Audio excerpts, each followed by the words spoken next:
Okay, and he's starting to lose hope because he thought that rationals would do it. They didn't do it. All possible finite binary strings doesn't do it. Is there any set which is larger than the natural numbers? And after some time, he finally found one. Okay, is the real numbers. And he gave a proof that's so beautiful, it's a definite contender for the most beautiful proof ever. Okay. Now, related to the real numbers are the infinite binary strings. Okay, so let me show you that relationship at a very sort of high level without getting into the details. Okay, so this is the finite binary strings. Let's look at a real number x. Okay, so x can be represented, and let's look at the real numbers between 0 and 1, just for simplicity. So x has a binary expansion, okay, as a decimal. So it could be represented as, for example, 0.00110010011101010101 and so on, right? So you could have a binary expansion which could in principle never end. If it ends at some point, you can just add zeros to the end. So any real number has an infinite binary expansion as a decimal, as a binary equivalent of a decimal. Okay. And so what's on the right of the decimal point here is exactly an infinite binary string. And so the real numbers are in some sense in correspondence to infinite binary strings. You can think, if you're more familiar, a real number has a decimal expansion. So a decimal expansion is an infinite decimal string. Well, binary decimal, we can always convert between the two. So infinite binary strings are definitely related to real numbers. Okay. Cantor showed that the real numbers are strictly more numerous than the natural numbers. So he finally found a set that's bigger than the natural numbers. A beautiful proof he gave. Now, we're not going to consider the real numbers. It's a little bit more complicated with the real numbers, and you can see the text for that. We're going to consider another set which is just as useful for us, which is the infinite binary strings. And so there's this relationship which suggests that the real numbers will also be strictly larger than the natural numbers. We're going to show that the set of infinite binary strings, okay, is not countable. Cantor's theorem. I'll call it Cantor's theorem. Although there's another theorem named after Cantor. That's how many things he did. So I'll call it, I'll say due to Cantor. Okay. Infinite binary strings are not countable. So if I define B infinity as the infinite binary strings, note that none of the strings in this set are infinite. B infinity is strictly all the infinite binary strings. So B infinity is not countable. So this means that the cardinality of B infinity is greater than the cardinality of the integers, of the natural numbers. Okay. And so I'm going to erase this, and I'm going to show you the beautiful proof of this. It's a proof by contradiction. Fantastic proof. Okay. Let me just remind you what we have to show. What do we have to show? We have to show that in order to show this, we have to show that there is no injection. There is no one-to-one mapping from B infinity to the natural numbers. Okay. That's what makes it hard to show. That's why he struggled so much, okay, in order to find a set that he could prove is not countable. You have to show, so you want to show that the cardinality of the infinite binary strings is strictly larger than the cardinality of the natural numbers. So you have to show that no matter how you construct a one-to-one mapping, it will not be a valid one-to-one mapping from the infinite binary strings to the natural numbers. It's not possible to do. Okay.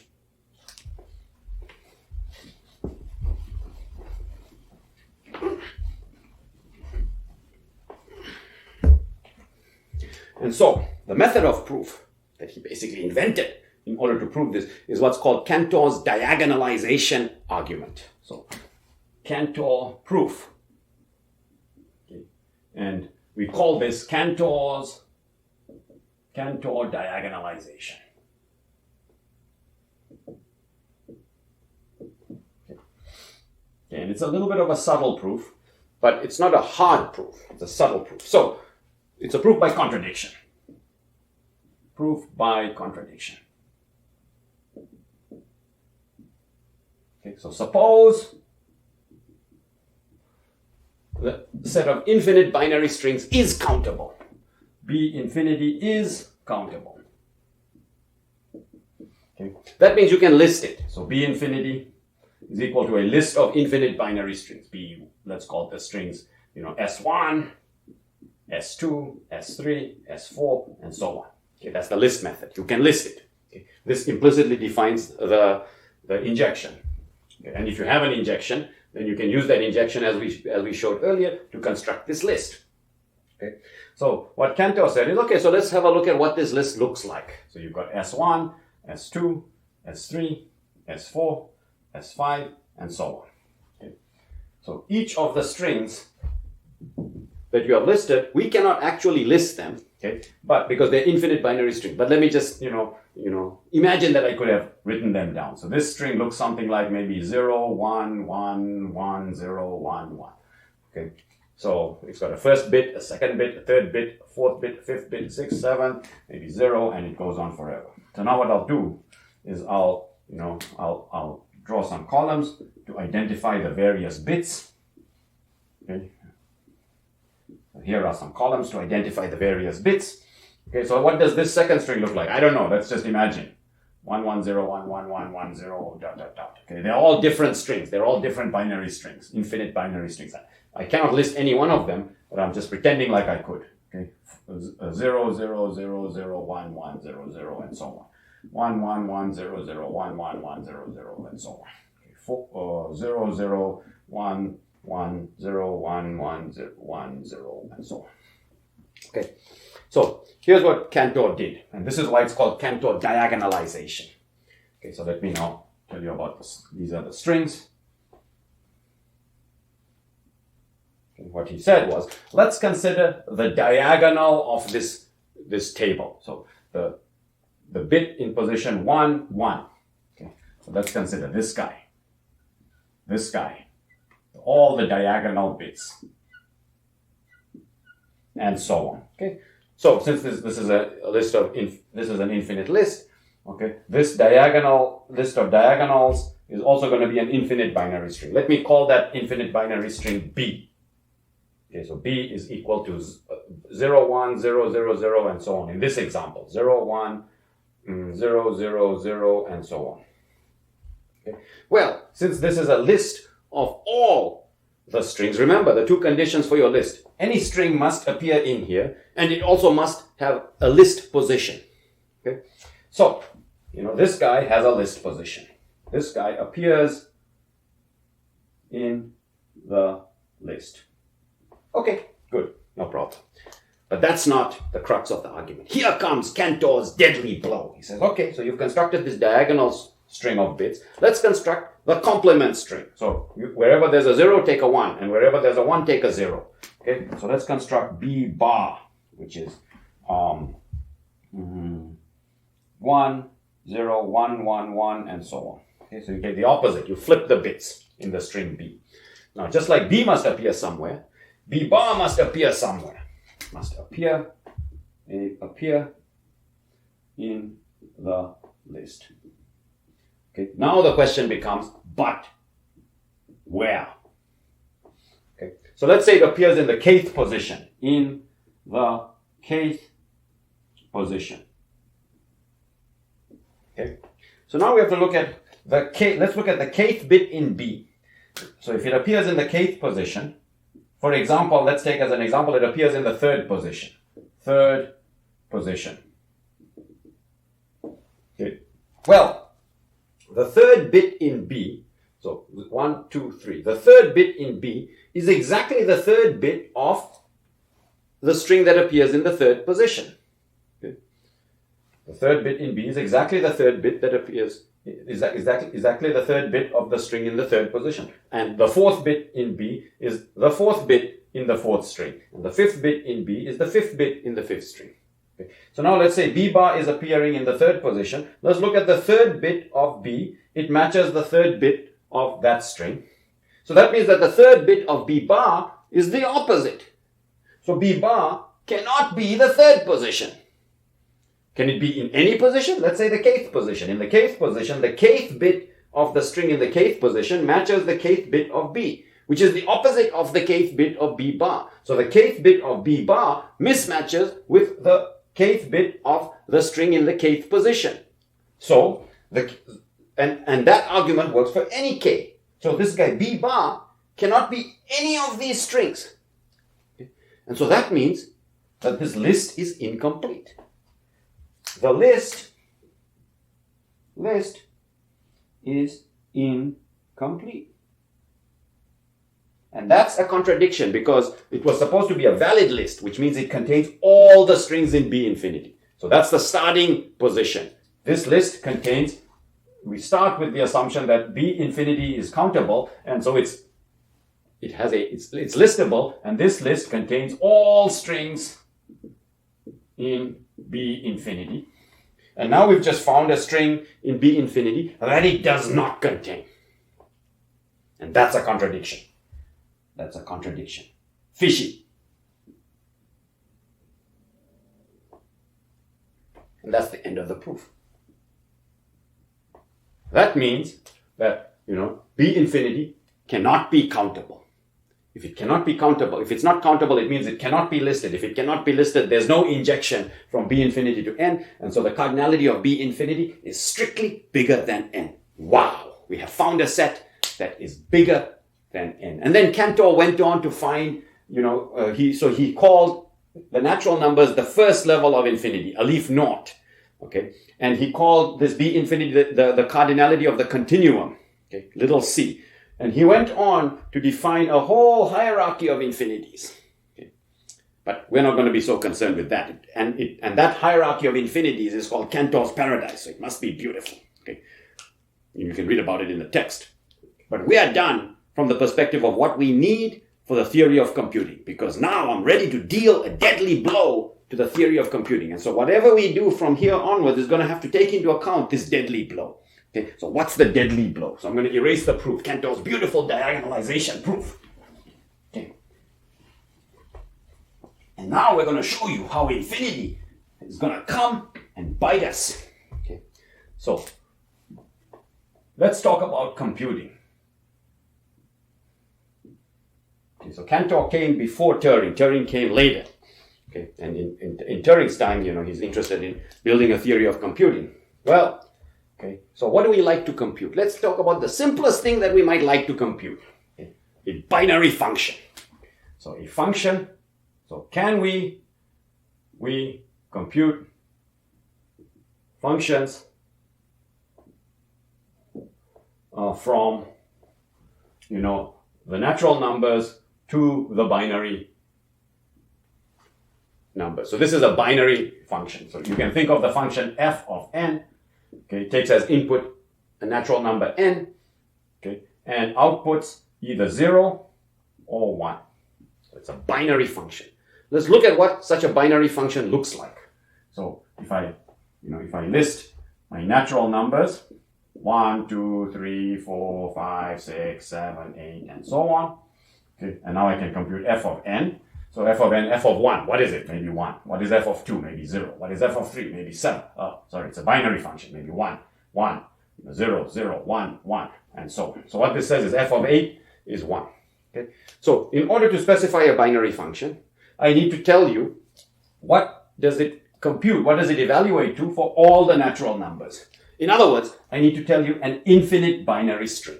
Okay? So all possible binary functions,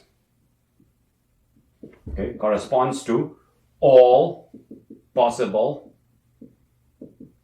infinite binary strings. And now this should remind you of the quote I mentioned at the beginning of the class, Stephen Klein's quote, that a function or a program, okay, or an algorithm is a finite answer to infinitely many questions. Okay, so what do we mean by an algorithm? We would like to write a program to compute f of n. So write a program to compute f of n. Okay. So now we have written a program And it gives us the answer to infinitely many questions. F of 1, what is it? F of 2, F of 3, and so on. So, we could say that a function f of n is computable if we can write a program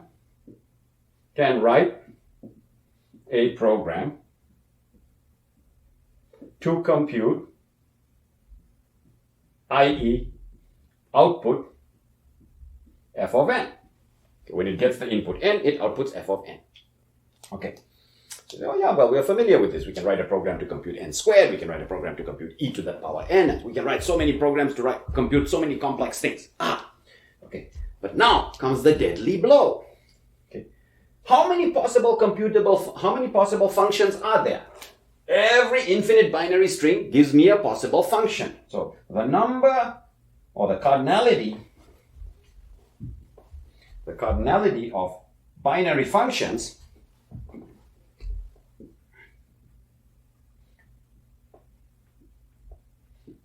is basically equal to the cardinality of B infinity, because every binary function is given by an infinite binary string, and every infinite binary string specifies a binary function. So that's a bijection between binary functions and infinite binary strings.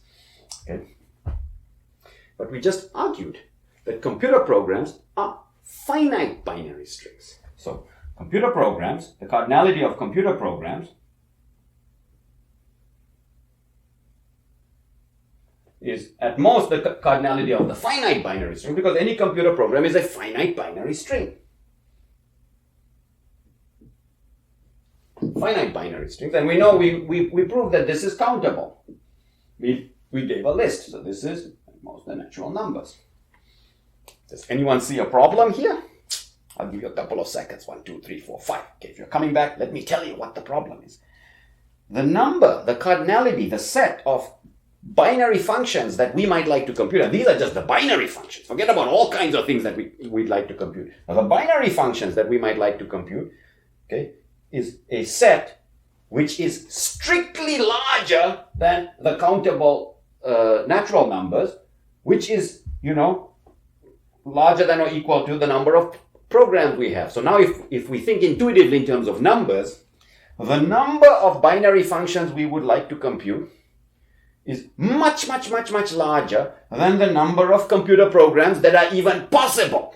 Forget about the valid programs. Forget about the programs that compute binary functions. The number of possible computer programs is much, much smaller. It has the cardinality of the natural numbers, which we just proved is strictly less than the cardinality of the infinite binary string, which is the binary function. So, conclusion. Number of computer programs is strictly less than, because this is a strict, is strictly less than the number of binary functions. And this is just binary functions. Well, that is the punchline of today's lecture. This is why infinity came into the whole discussion. What is this saying? If there are way fewer programs than functions, and these are just baby functions, if there are way fewer programs than functions, it means there are many functions for which there are no programs that can compute those functions. It's not that there are many functions for which we don't know how to write the program. There just are many functions for which there do not exist computer programs that compute that function. There are many things that we cannot compute. So the conclusion: there are many things we cannot compute. Wow! And it's the theory of infinity that tells us that. It's the theory that was laid forth by Cantor that tells us that. Computer programs are far less numerous than things we might like to compute. For example, binary functions. A function that takes as input any natural number.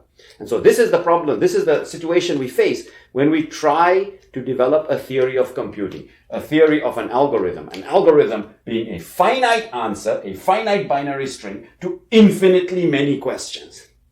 Okay. It poses a real challenge because it means there are several functions we cannot compute. So we need to A, figure out what those are so that we don't waste our time on those, and figure out what we can compute. So we need to understand. So now we have, I don't mean to do this, but I have to do this. I'm going to shatter your dreams. You cannot compute everything. There are things you cannot compute. And so that's what we're going to study. What can we compute and what can we not compute? And the theory of infinity plays a central role in that discussion. Okay, until next time, checking out.